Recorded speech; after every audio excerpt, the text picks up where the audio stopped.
Vamos entender o que ele está vivendo e o que ele está passando. Em que tempo ele está. Nabucodonosor, ele extradita ali os primeiros para a Babilônia. Vai Daniel, vai seus amigos. Contemporâneo, não na mesma hora, mas contemporâneo, tem Jeremias, que fica em Jerusalém. Daniel vai para o cativeiro babilônico. Jeremias é levantado como profeta das nações. E Ezequiel vai ficar com os trabalhadores do rio Quebar. Eu entendo que mesmo numa situação muito difícil para o povo de Deus, Deus vai deixar profeta em Jerusalém. E olha que em Jerusalém o povo que estava ali não iria subsistir. Jeremias tem a visão dos 2 cestos de figo. Um cesto era bom e o outro não prestava nem para esterco da terra. E era a situação do povo que ficaria em Jerusalém. Eu acho que Jeremias ficou com a parte do povo mais difícil. Sabe, o povo falando que o cativeiro não era nada daquilo. O povo que mesmo passando por dificuldade, não eram flexíveis à mão do Senhor. Pelo contrário, era um povo desobediente. Eles ficam ali com Jeremias durante 40 anos, mais ou menos. Jeremias vai profetizando, ele vê o fim do reino davídico. Ele vê o fim do reino ali de Davi. Jeremias chama ele de profeta chorão. Mas quem não chora, vendo a obra sofrer e todas as atrocidades possíveis de um povo que não queria Deus. O povo que é levado para o cativeiro babilônico, ao mesmo tempo Jeremias se levanta. Jeremias é chamado de profeta das nações, escreve as que estavam presos no cativeiro babilônico. Tem um salmo que vai dizer que eles vão pegar o quê? As suas harpas e pendurar onde? Nos salgueiros. Não tinham forças para louvar, não tinham forças para cantar. E justamente Ezequiel, profeta das revelações, Ezequiel fica ali com os trabalhadores do rio Quebar. Ele vai ter uma visão de Deus, assim como ele tem a visão da glória saindo do templo em Jerusalém. Ezequiel é o profeta das grandes visões. E eu vejo então que Deus vai deixar profeta no palácio, profeta em Jerusalém e profeta no meio do povo. Sabe, o tempo pode ser até difícil, mas palavra para o povo de Deus ele não deixa faltar. Tinha Daniel, tinha Jeremias, tinha Ezequiel. Independente da situação, da estrutura social, tinha alguém de Deus lá para pregar e para dar exemplo de quem Deus é, para dar testemunho de Deus. Ezequiel, então, agora ele é levado. Diferente de Jeremias. Jeremias ele vai a um lugar comum. A casa do oleiro era um lugar comum. Olha para alguém e fala assim, ó, Deus também fala em lugares comuns. Fala para ele. A gente às vezes espera que Deus abra, dá um tronão. Jeremias desce a um lugar comum. Casa do oleiro era um lugar comum. É como se Deus te levasse para uma construção. Você visse o pedreiro fazendo um fundamento para ele poder te ensinar o que é estrutura espiritual. Isso ele faz com Jeremias. Agora, Ezequiel não. Ezequiel é arrebatado numa visão sobrenatural. Interessante. Tem um simbolismo aqui na visão que ele tem. Os ossos secos representam o povo de Israel, após ter sido levado cativo à Babilônia. Destruídos, sem nação, sem esperança, sem perspectiva de melhorar. Detalhe, para eles não havia retorno.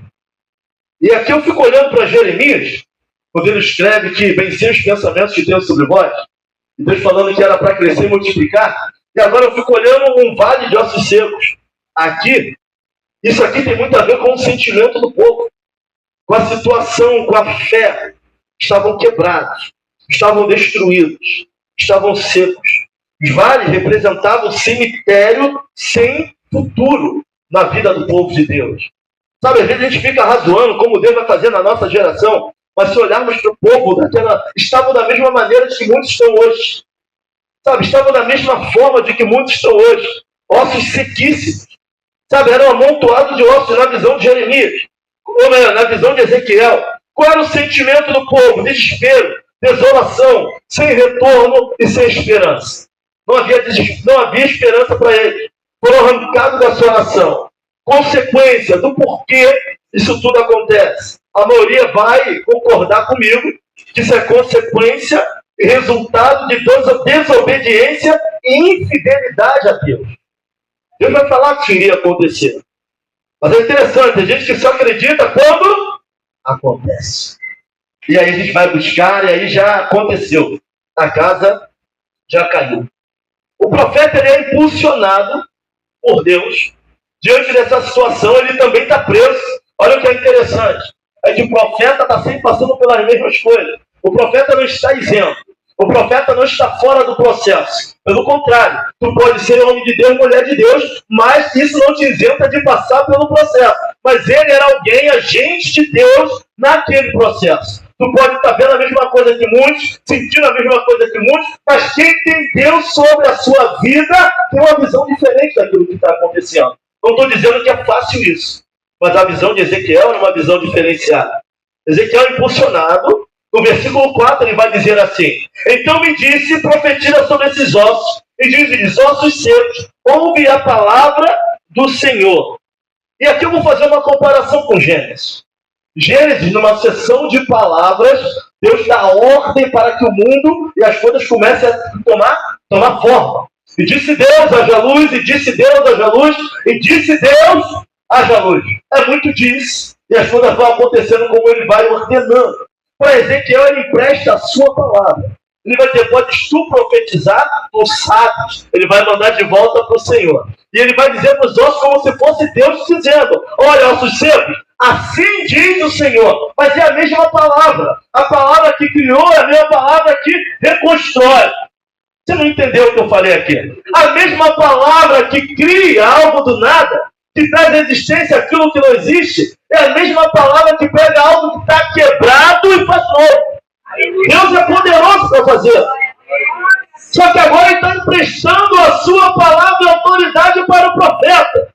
Porque quem tem que declarar somos nós, porque ele ordena e tudo é feito. Traz existência aquilo que não existe. Mas Deus quer que o seu povo, ainda no meio de um vale de ossos secos, tenha fé para declarar sobre a sua palavra. E ele vai começar a usar a palavra. O Senhor manda, assim diz o Senhor sobre os ossos, assim diz o Senhor, os ossos se formam, criam um corpo, mas sem vida. Sem vida. E ele vai dar uma ordem. Assim diz o Senhor ao Espírito. O Espírito entra. Na visão dele, que não tinha vida, passa a ter vida. Ele profetiza o nome do Senhor. Então, o que eu quero chegar aqui, que ponto o Senhor quer chegar, pastor? Que tudo começa no Espírito e termina no Espírito. Tudo começou onde? No espiritual. Havia trevas na face do abismo.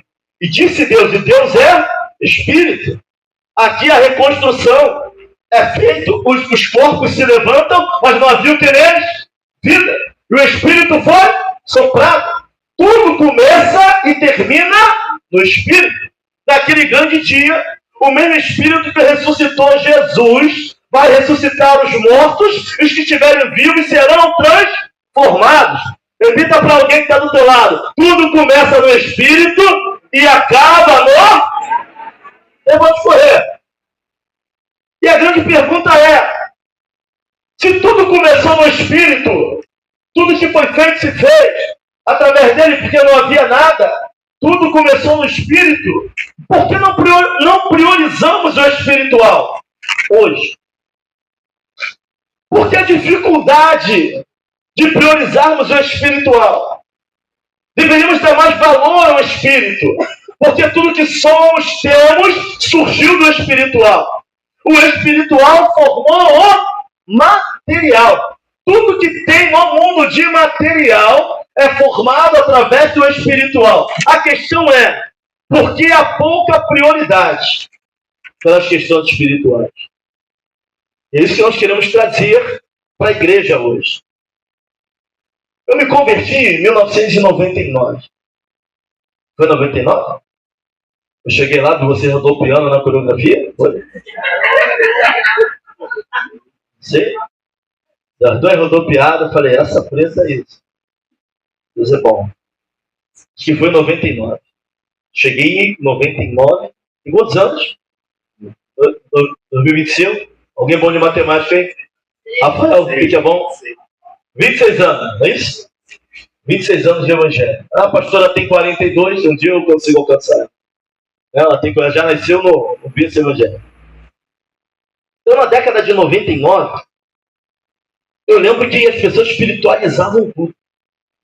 Eu me lembro disso. As pessoas tropeçavam fui inimigo. Aí o diabo tentando me derrubar. As pessoas tinham a mania de espiritualizar tudo. Isso aí, 80, 90. Eu lembro que eu estava cantando no musical, pegaram minha... Qual é o nome daquele negócio? Levaram minha beca na mão grande, eu recém-convertido, procurando a beca. Olhei o diácono lá, grandão, que a beca pegava aqui, eu tinha certeza que aquela beca era minha. Pegava no joelho dele. Eu fui reclamar com a liderança, levaram, roubaram minha beca, recém-convertido. Quero cantar, não tem beca. Calma, mano. Tu tá aqui pela beca, já tomava uma prensa espiritual, já te colocava no canto. Tinha lugar pra estar falando muita coisa, não. Tu viu o negócio? Vamos orar. Né? Tu ia falar, Deus sabe. Opa. Era assim. Lembro que eu botei o teclado lá, coloquei uma lâmpada no teclado. A lâmpada derreteu o meu teclado. O teclado era caro. Na época foi R$1.800. Saiu abatido lá. Genesi, agora esse menino se desvia. Genesi orando. Queria um marido, né? Sei convertido. Estressado, não. Derreteram o meu teclado. Estou lá triste, assim, a ver o líder da juventude. Eu falei, agora ele vai falar alguma coisa, a igreja vai me ressarcir, não é possível. Eu vou ficar sem teclado fazendo a obra. Ele vai, encosta em mim, pastor Roldão. Fala assim, varão, olha só. Eu entendo que tu veio fazer a obra com o teu teclado. Eu entendo que isso é bom você se envolver. Mas saiba você que Deus está testando a tua fé. Se tu ama mais ficar na presença dele ou o teu instrumento bonitinho. Irmão, toma, sabe? Ser convertido? Olhei assim para ele, eu falei, vou dar tecladada nesse líder. Eu não venho mais aqui, mas vou tacar, já está quebrado, vou tacar nele, teclado. Depois eu pensei, fui para casa, ficava olhando para o teclado assim, eu pegava a Bíblia, olhava para o teclado. Falei, realmente eu tenho que amar mais a Deus até do que o instrumento. Tem que amar mais a Deus. Então as pessoas tinham muita abertura. Sabe, para estar falando mal do irmão, mandava logo orar, eu chamava o irmão, peraí que eu vou chamar ele, vou falar com ele. Por um lado, as pessoas eram duras demais. Por outro, não tinha o mimimi que tem hoje, não. Mas as pessoas espiritualizavam tudo, e até o que não era espiritual, ficava espiritual. Eu lembro certa feita que eu vi um pastor, Super Rádio Tupi. Não sei quem viu esse programa na N. Minha mãe via isso aí, ficava cheio de problema. Era só trauma. Né, pai? A Rádio Tupi era só trauma. Minha mãe ficava vendo isso. Aí falou de um pastor que foi convidado pelo amigo para ir para Apoteose no carnaval. Esse foi um fato real. Ele foi. Chegou na Apoteose, ele olha a mulher dele de passista desfilando. Aí já estava errado de ir. Chegou lá, a mulher estava desfilando, ele também não sabia. Botaram a culpa no diabo, deram a mão e foram para cá. Falaram que foi inimigo. Então, também foi inimigo. Mas também foi inclinação dos dois. É fato. Então, as pessoas espiritualizavam tudo. E começaram a combater isso. A questão de espiritualizar tudo. Chegou nos anos 2000, a gente foi percebendo o enfraquecimento dessa robustez espiritual. Sabe, no ano 2000 a questão espiritual ela foi diminuindo. As pessoas foram aplicando grande parte do seu tempo em favor do sucesso pessoal. Se por um lado as pessoas exageravam algumas vezes, por outro lado, de 2000 para cá, a prioridade espiritual foi baixando muita coisa. O que a gente precisa é de um ponto de equilíbrio. Mas a robustez espiritual foi diminuindo, foi acabando. Do ano 2000 para cá. Sabe, temos aplicado grande parte do nosso tempo em sucesso pessoal. Até a nossa oração engloba visibilidade, é a visibilidade da glória de Deus em prol do nosso sucesso. Olha o que a gente está orando hoje. Senhor, glorifica o teu nome na minha vida. A gente quer passar numa prova, então a gente quer que o nome de Deus seja glorificado no nosso sucesso. Até a nossa oração ela mudou de 2000 para cá. Me dá vitória para a glória do teu nome. Ou seja, Deus tem que ser glorificado na minha vitória. Deus tem que ser glorificado no meu sucesso pessoal. Mas estou errado pedir para Deus? Não, orar não. Mas se tu perceber bem a oração que fazemos hoje, Senhor, seja glorificado, mas me enriquece. Senhor, para a glória do teu nome me cure. Ou seja, tu seja glorificado na minha cura. Tem sempre algo muito pessoal nosso na glorificação do nome do Senhor. Estou falando mentira? Nossa oração chegou a esse ponto. Glorifica o teu nome no exame que eu vou fazer. Glorifica o teu nome na prova que eu vou fazer. Glorifica o teu nome no emprego que eu vou buscar. Ou seja, a glorificação do nome de Deus se dá muito em prol das nossas vitórias pessoais. Pedimos a glorificação do Senhor em nosso sucesso. E nem notamos que fazemos isso. Mas grande parte do nosso tempo hoje é para sucesso pessoal. Aqui tem uma grande incoerência, irmãos. Sabe? Se nós dizemos que fazemos tudo para a glória de Deus, então por que a nossa dedicação e energia tem sido cada vez mais focada no resultado e não no processo? Reflita isso comigo. Sabe? Nós apontamos o que queremos, pedimos a Deus que abençoe o alvo daquilo que nós desejamos. Nós apontamos, eu preciso daquilo, o Senhor me dá. Preciso daquilo outro, o Senhor me abençoa.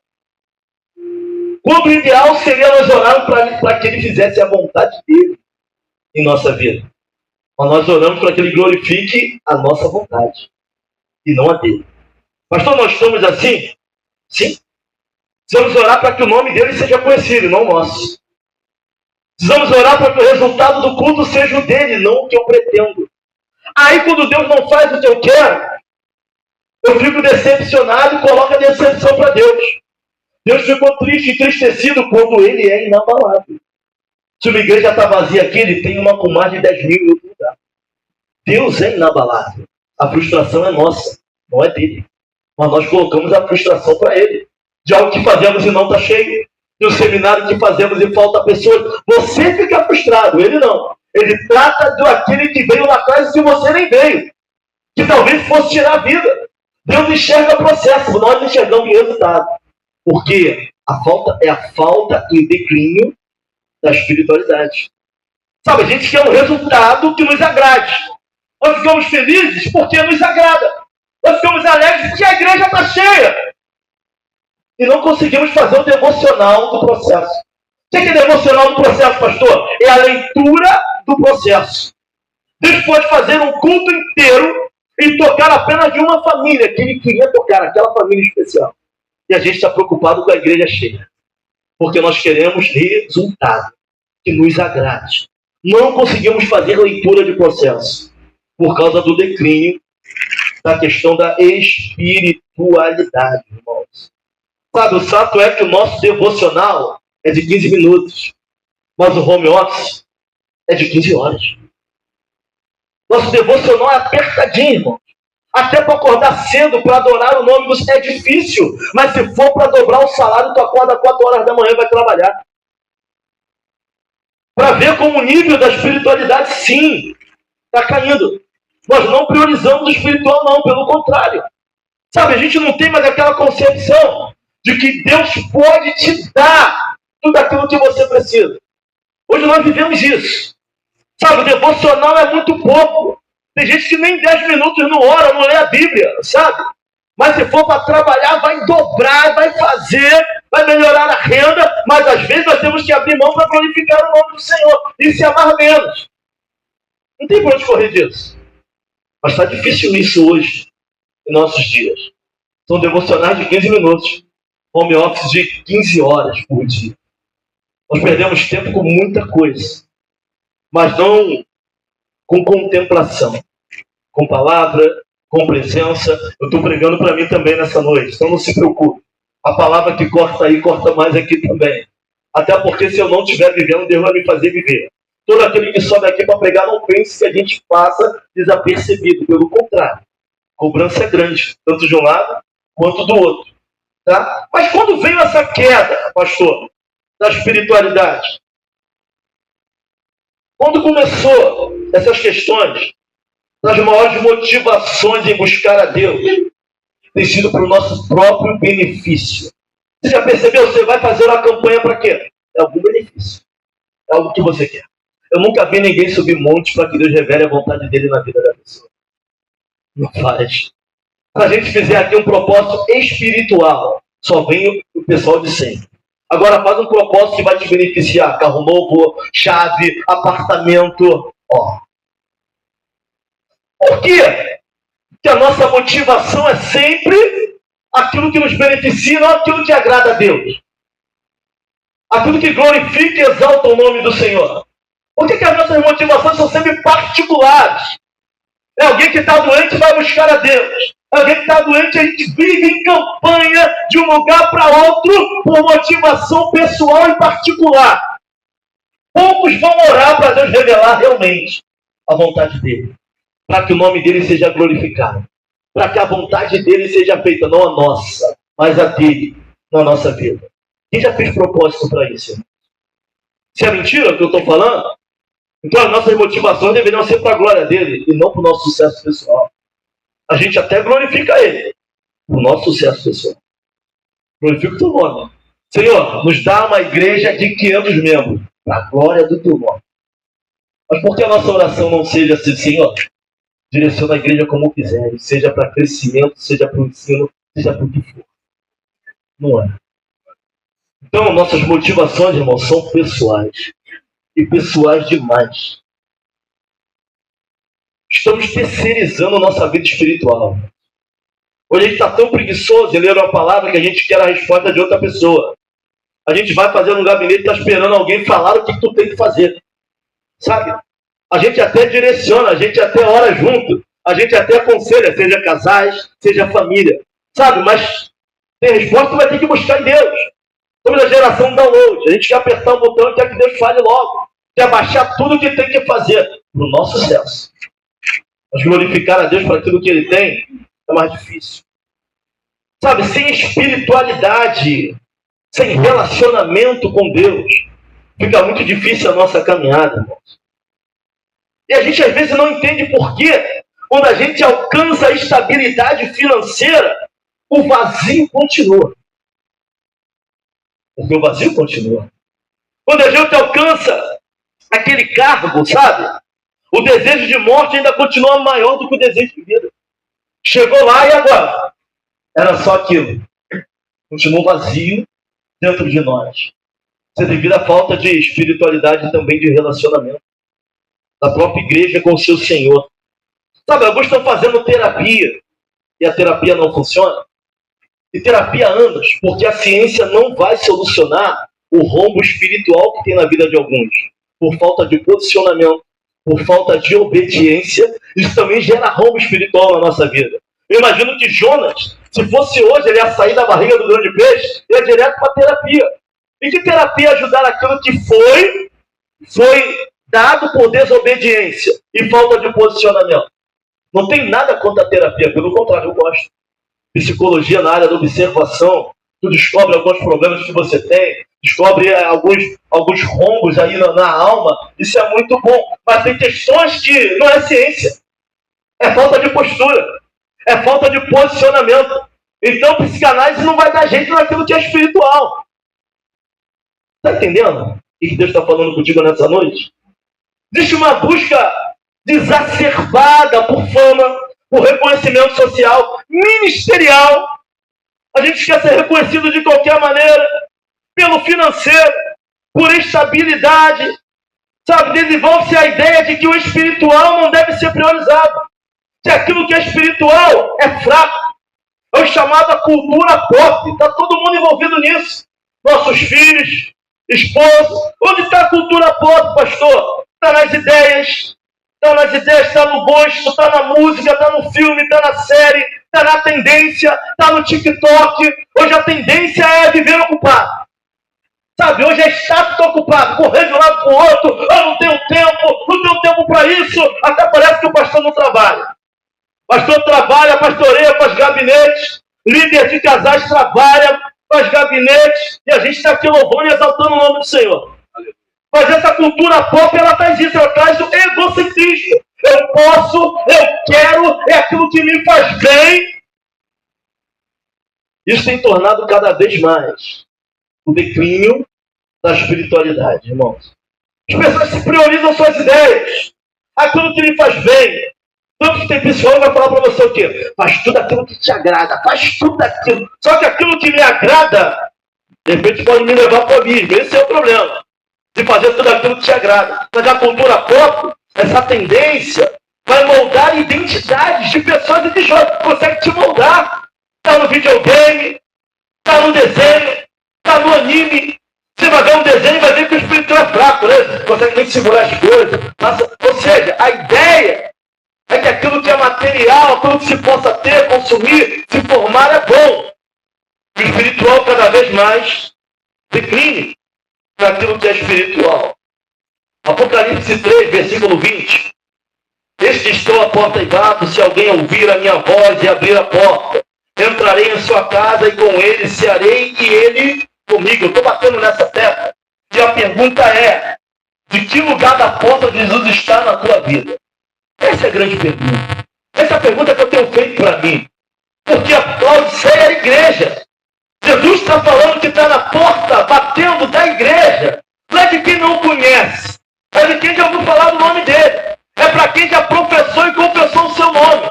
Isso aqui não é um alerta para ímpio. Isso aqui não é um alerta para quem está lá fora. Apocalipse é um alerta para a igreja. Ele na porta de fora da vida da igreja. Isso é uma questão muito séria. Agora, por que não há prioridade o espiritual na nossa vida? De onde? Aonde Jesus está? De que lado da porta Jesus está na tua vida, na tua casa? Aquilo que Ele tem para você. Às vezes nós dizemos, nós temos frases de efeitos que nos ajudam, mas se não for muito bem aplicado, pode complicar a nossa vida. Aquilo que nós falamos bastante. Aquilo que a gente pode fazer, a gente faz. E aquilo que não pode, a gente deixa para Deus. Claro, se tratando de sobrenatural de algumas coisas que nós fazemos. Mas se você for levar isso ao pé da letra, sabe onde nós vamos chegar? Só vamos recorrer a Deus no sobrenatural. Não as pequenas coisas, não? As pequenas decisões, não? Isso afasta o relacionamento. Porque eu só vou buscar a Deus quando o negócio não estiver mais no meu alcance. Mas Deus também quer participar daquilo que está sob o teu alcance. Deus também quer participar daquilo que está sob o meu alcance. Eu não quero só me salvar, Ele quer ser o Senhor da nossa vida. Significa participar de todas as outras decisões. Mesmo daquilo que você consegue fazer sozinho. Sabe, da ideia de alguém que não é o suficiente nas pequenas coisas. A gente não conta com Deus para pequenas coisas. Só para o sobrenatural. Alguém que quer fazer parte da nossa vida, do nosso expediente, também nas pequenas coisas. Irmãos, o negócio está tão sério que a gente só vai se relacionar com Deus para as coisas impossíveis. Você só vai orar a Deus, só vai buscar Deus quando o negócio foge do nosso braço. Mas para uma coisa chegar nesse ponto, é porque houve algo muito antes. E nós não oramos. Nós não fazemos oração preventiva. Nós não pedimos alguém quando vê a casa já caiu. Deus é bom. A gente, quando é difícil, a gente. Mas Ele quer participar também das nossas decisões. Eu falei pela manhã, tudo já se rolaram financeiramente. A pessoa, mais de uma vez, eu levantei a mão também. Mas se nós consultássemos a Deus de fato, que a Deus venha até aqui. Senhor, eu devo fazer. A pessoa está perturbando a Deus, Deus tem um relacionamento íntimo pessoal. Você pode. Sabe, o nosso Deus é mais Deus de perto, é Deus de dentro, é Deus que opera. Não é Deus informal. Deus opera. Por isso entender que Ele não é só nosso Salvador, Ele também é o nosso Senhor e também nos fez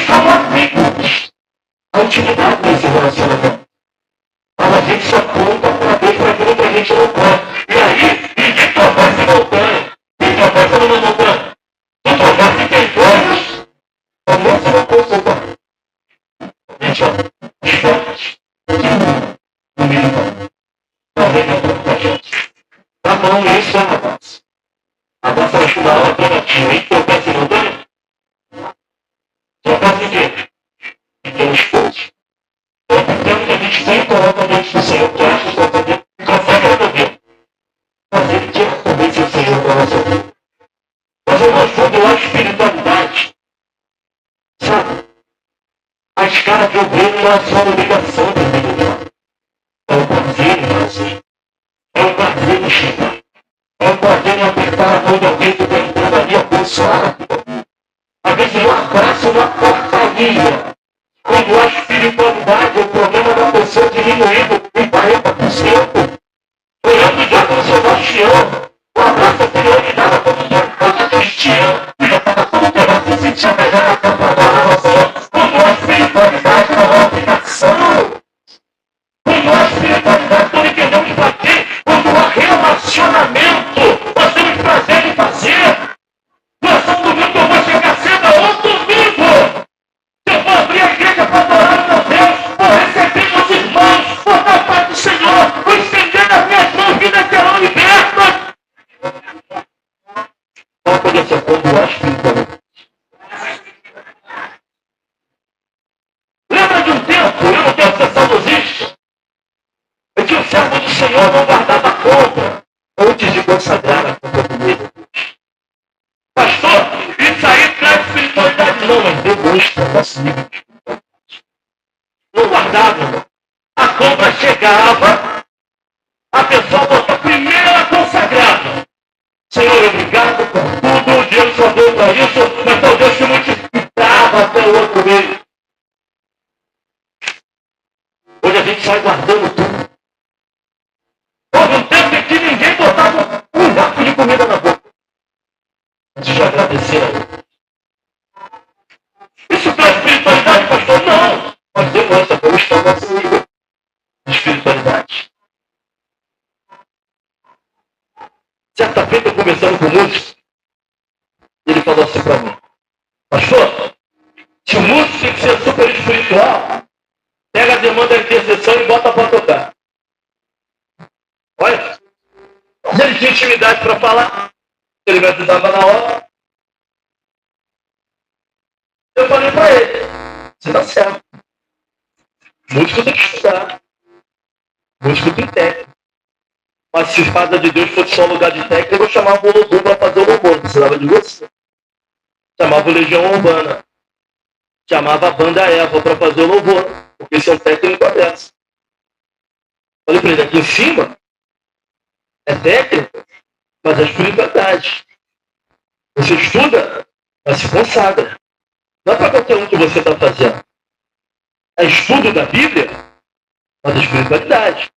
Para que no abrir da nossa boca haja a presença de Deus. Não só para a vida e salvação dos irmãos, mas para a gente que está pregando também. Aqui é diferente o negócio. Sabe? Eu não tenho dúvida, irmãos, que Deus é o único na tua vida. Nem Deus tem.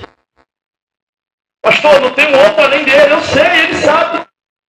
Eu não tenho dúvida que ele é o único. Ele sabe que ele é o único na vida da igreja. Ele é o único na vida da igreja, da batista, da assembleia, da congregacional. Mas ele não quer ser só o único, ele quer ser o primeiro. E aí, já entra a dúvida. Único é uma coisa, primeiro, primazia, é outra. Ele pode até ser o único da tua vida, mas a pergunta nessa noite não é essa. Ele é o primeiro? Na prateleira das tuas prioridades, onde ele vem? Tem gente que primeiro vem marido, depois vem filho, depois vem trabalho, depois... Deus está lá embaixo. É único, é claro. O que fazer para onde ir? Se só ele tem a palavra de vida eterna. Mas eu acabo essa mensagem com essa pergunta. O único eu sei que ele é.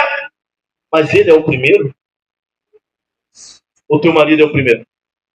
Ou teu filho é o primeiro? O seu trabalho é o primeiro? Ou o seu sonho é o primeiro? Onde ele está nesse negócio? Essa é a questão. Eu sei que teu silêncio glorifica a Deus por isso. Se está quieto é porque está pensando. Se está quieto é porque está refletindo. Porque essa palavra já me arrebentou todo. Não se preocupa não.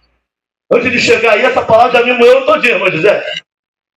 Sobra para tudo que é lado aqui. Deus não tem compromisso com a minha palavra, tem compromisso com a palavra dele. Por isso que a faca de dois gumes, corta de tudo que é lado. Que ele é único na tua vida, irmão Renato, eu sei. Que ele é único na tua vida, Lucas, eu também sei. Mas a questão, ele é o primeiro. Porque Deus não quer ser o único. Para ele ser segundo não serve. Ser terceiro não serve. Tem que ser o primeiro. Se sentar à mesa com o Senhor, com essa reflexão. Aprenda a priorizar o espiritual. Sabe, que Deus possa trazer um despertamento para a igreja. Já vi o espiritual resolver muita coisa. Já vi pessoa trabalhar, não arrumar nada. Daqui a pouco chega alguém, bate lá e fala assim: Deus mandou te trazer isso aqui tudo. Aquele emprego tal é teu.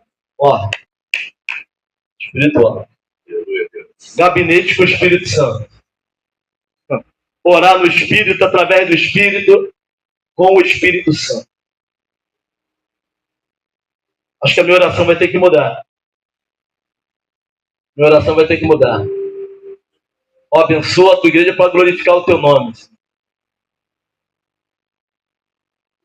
Acho que a nossa oração de sucesso pessoal vai ter que melhorar um pouco. A partir dessa mensagem. A gente vai ter que pensar um pouco antes de orar. Essas orações são de glorificação do nome dele no nosso sucesso pessoal. Ele é bom. Dá. Mas que a vontade dele seja feita em nossa vida. Que o nosso sucesso pessoal seja o dele. Devemos a sonhar os sonhos de Deus também para nós. Eu sei que isso é difícil. Mas nós pregamos a palavra. Não adianta falar de espiritualidade, de palavra, e estar com o pé dentro e o fora. Não adianta. Ou estamos em Cristo, ou não estamos em Cristo. Não vai bastar ele ser o único. Vai ter que ser o primeiro também.